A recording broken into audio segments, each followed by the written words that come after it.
J'ai peine à y croire, là. C'est dur d'envisager que la violence soit rendue présente comme ça dans les écoles. C'est une école primaire, là, tu sais. Des parents inquiets à Drummondville. En même temps, on voit que la criminalité a quand même augmenté beaucoup à Drummondville, fait que c'est plus ou moins surprenant, là. L'agression à l'arme blanche qui s'est déroulée samedi après-midi lors du tournoi de basketball des écoles primaires à Marie-Rivier n'a laissé personne indifférent. Pour plusieurs, des enfants trop jeunes ont été témoins d'un geste d'une telle violence.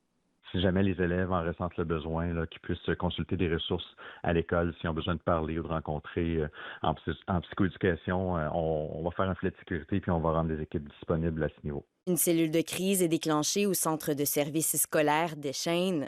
Cette lettre a d'ailleurs été envoyée aux parents ce dimanche, faisant état des événements. On peut y lire « L'équipe de direction a collaboré avec les autorités afin de s'assurer que les parents et les enfants présents au tournoi soient en sécurité. Tôt demain matin, la direction générale rencontrera ses équipes de direction pour faire le point sur la situation et sur les mesures à mettre en place.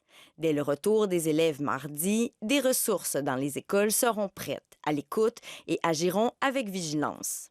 Ça, ce serait important d'avoir plus de gens pour soutenir la communauté, les écoles, les professeurs. L'école, c'est l'école, ils ne pouvaient pas tout faire non plus. Il y a un devoir que c'est nous les parents qui doivent le faire. Un cas isolé dans un contexte où la violence est en pleine croissance, selon plusieurs Drummondvillois interrogés, mais qui engendre une réflexion sur les mesures de sécurité dans les écoles. C'est un geste qui pourrait arriver n'importe où, malgré la sécurité, à mon avis.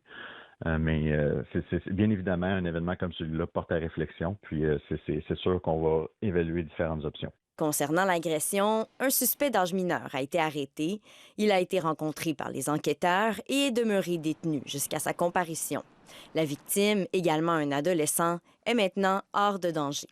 Ici, Alexandra Fortin, Radio-Canada, Drummondville.